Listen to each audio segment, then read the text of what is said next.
Nah, terima kasih banyak sahabat keluarga muslim masih bersama kami dalam Bincang Santai. Nah, sahabat keluarga muslim, kami juga tidak lupa mengajak Anda berbincang bersama kami di 0617944 282 atau SMS di 0813 7003 1616. Nah, sahabat keluarga muslim, kita lanjutkan kembali bincang kita. Tadi Buya Edi, tadi Pak Pomo nanya tadi. Ya temannya itu udah diajak gitu untuk berhijrah, berbuat baik, namun kayaknya nggak sejalan gitu. Gitu ya Pak? Iya. Mungkin karena nggak sepaham gitu. Artinya nggak ketemu gitu, nggak ketemu saling memahami. Iya. Gitu. Jadi boleh jadi pesan kita yang nggak sampai ke dia gitu ya. Ya, mungkin kan gini. Kenapa kita apa yang menjadi sebab kita berhasil mempengaruhi teman kita sehingga dia yang dulunya melakukan sesuatu yang tidak baik sekarang dia berhijrah kepada yang baik. Kenapa kita berhasil? Kira-kira apa yang menyebabkan kita berhasil itu apa? Mungkin komunikasinya bagus, Ya, komunikasi kan? bagus itu. Komunikasinya bagus, isinya tepat, ya, timingnya, waktunya Iya, betul. pas, kemudian nyampai di akalnya. Sebagaimana Nabi mengatakan apa nama itu, khatibun nas ala qadri unqulihim, sampaikanlah sesuatu kepada seseorang sesuai dengan kadar akal dia menerimanya gitu. Jadi itu mungkin yang pertama ya. Kenapa tidak pesan tidak sampai, sehingga mungkin pesan-pesan kebaikan yang kita sampaikan kepadanya tidak bisa dia terima. Itu kemungkinan pertama. Kemungkinan kedua, nggak ketemu kata sepakat. Ini nih mau hijrah kemana ini gitu, ya? Ini mau hijrah kemana? Tetapi kalau kita lihat ya dalam Al-Quran ya, Al-Quran begini, kan ada satu ayat dalam surat An-Nisa itu, wa anna hadza sirati mustaqim. Maka Allah menyebutkan di situ, ini adalah jalanku yang lurus. Fattabi'uhu. Setelah Allah perintahkan kepada kita, setelah Allah jelaskan bahwa ini adalah jalannya yang lurus, Islam maksudnya, maka kewajiban kita adalah mengikutinya. Ya, mengikutinya artinya kita beramal dengan apa yang Allah telah sebutkan kepada kita. Fattabi'uhu. Nah, apa yang Allah lanjutkan? Wala tattabi'us subula. Maka jangan kau ikuti jalan yang lain. Jangan ikuti jalan yang lain selain jalan Allah dan Rasulnya. Sekarang pertanyaan gini, ada nggak kira-kira orang yang sebenarnya dia niatnya mau hijrah, tapi nggak kesampaian dia pada tujuannya, ada nggak kira-kira? Ada. Ya, ada. Dia tidak mau kepada sunnah. Jadi sama seperti yang disebut tadi, artifisial saja. Iya.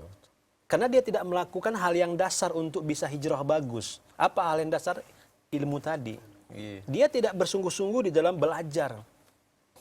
Dia hanya sekedar mungkin ya kalau sholat ya sudah sholat. Tapi dia belum memahami, belum betul dalam duduk di dalam belajar mempelajari agama ini. Nah, maka ketika kita mengajaknya kepada kebaikan, sementara dia tidak mau kepada kebaikan yang sesungguhnya. Jadi hijrahnya gantung gitu. Maka apa yang terjadi? Fatafarraqa bikum an sabili. Kamu akan berpecah. Satu mau ke sunnah, satu tidak umpamanya. Satu mau ke tauhid, satu mau ke syirik umpamanya. Pertanyaannya, mungkin nggak orang yang hijrah jatuh ke syirik? Bisa jadi. Karena apa? Bisa jadi dia tidak memahami hakikat syirik itu. Kenapa? Karena dia tidak memahami bahwa hijrah yang berhasil awalnya memang harus belajar gitu. Orang yang hijrah, kita nasihatin kepada semuanya dan kita ini, perbanyaklah duduk di majelis ilmu. Itulah yang dipesankan tadi ya, sebelum melakukan harus berilmu, Betul. sebelum berkata harus berilmu. Iya, betul, Pak. Supaya nanti hijrahnya nggak kesasar. Iya, sirik tadi kan. Atau nanti hijrah, Pak, tapi tiba-tiba udah jago ceramah gitu. Nah, itu yang jadi masalah. Itu banyak Orang-orang yang kita pahami atau dia memperkenalkan dirinya, saya orang yang baru hijrah. Tetapi dia sudah menjadi narasumber dia. Tiba-tiba punya artis. Jadi nggak boleh gitu Buya ya? Ya, kewajiban utamanya bukan itu. Kewajiban utamanya sama seperti kita belajar dulu. Gitu. Iya. Dia mau menyampaikan apa? Heeh. Pengalamannya mungkin Bu ya. Dulu saya Dulu saya tanpa gini. ilmu gimana Pak? Iya. Dia mau menyampaikan apa gitu. Kalau masalah pengalaman mungkin masih banyak lagi orang-orang yang mungkin lebih buruk dari dia gitu. Dan keburukan itu apa boleh kita ceritakan? Kalau nggak ada faedahnya jangan, apalagi banyak orang gitu. Iya. Umpamanya dia menceritakan begini ya, saya dulu ya begajul, saya dulu pencuri, Bangga. saya dulu pemain riba. Penting nggak kira-kira itu? Apa pentingnya coba? Allah telah menutup aib kita, kita membukanya lagi gitu. Pamer pula. Bangga pula. Apa pentingnya coba gitu? Ada nilai jual. Ya kan, apa pentingnya coba? Iya. Penting nggak kira-kira Pak? Kita membuka aib kita.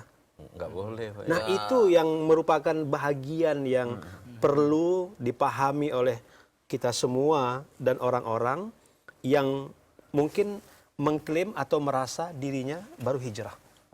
Gitu. Tidak perlu. Jangan, Mat. Udah lama. Ya Bu ya, ini kan tadi kan cerita teman. Terus kalau temennya ngeyel, kita ajak untuk hijrah, nggak mau, ya nggak pas lah jalanan tadi kayak kata Pak Pomo. Kira-kira apa sih yang harus kita lakukan? Apakah kita tinggalin aja dia lah, udah belusuk lah situ, gitu. Atau Yang penting udah kesampaian. yang penting udah gue sampaikan, atau ada hal-hal yang perlu kita perbuat untuk dia lagi. Iya, kita yang pertama penting sabar lah ya. Kadang-kadang kan ini yang sifat sabar ini yang tidak kita punya. Kita merasa sudah begitu lama mendakwahin teman kita itu. Ya, coba kita perhatikan berapa lama Nabi Nuh alaihissalam mendakwahi kaumnya gitu. 950 tahun namanya. Kita berapa tahun gitu? Umurnya nggak nyampe. Jangan. Kita berapa tahun?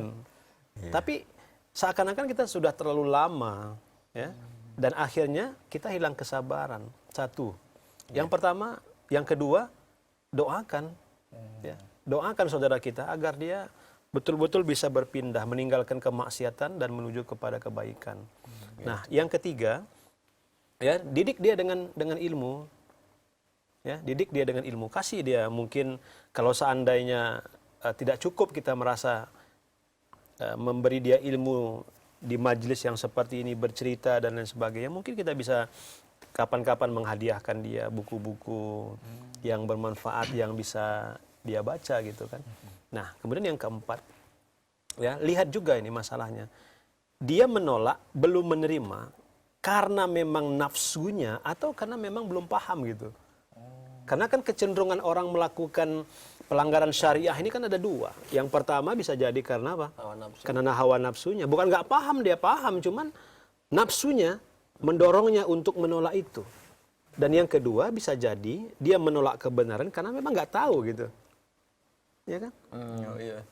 Tapi kadang gini Bu ya, pas kita ajak pakai jilbab lah. Masyarakat sini belum apa gitu. Ya. Disalahkan lingkungannya ataupun mungkin keadaannya atau mungkin takut dibilang bawa surga gitu. Maka ini yang paling penting saya pikir. Yang pertama yang harus kita sampaikan tuh masalah apa gitu. Penanaman akidah. Ya kan? Ya. Kadang-kadang kan begini juga ya. Yang harus kita ketahui ketika kita berhadapan lah dengan teman begitu ya, dengan orang-orang yang baru hijrah, komunitas orang-orang yang baru hijrah. Kira-kira yang tepat itu kalau kita bicara materi apa yang paling penting?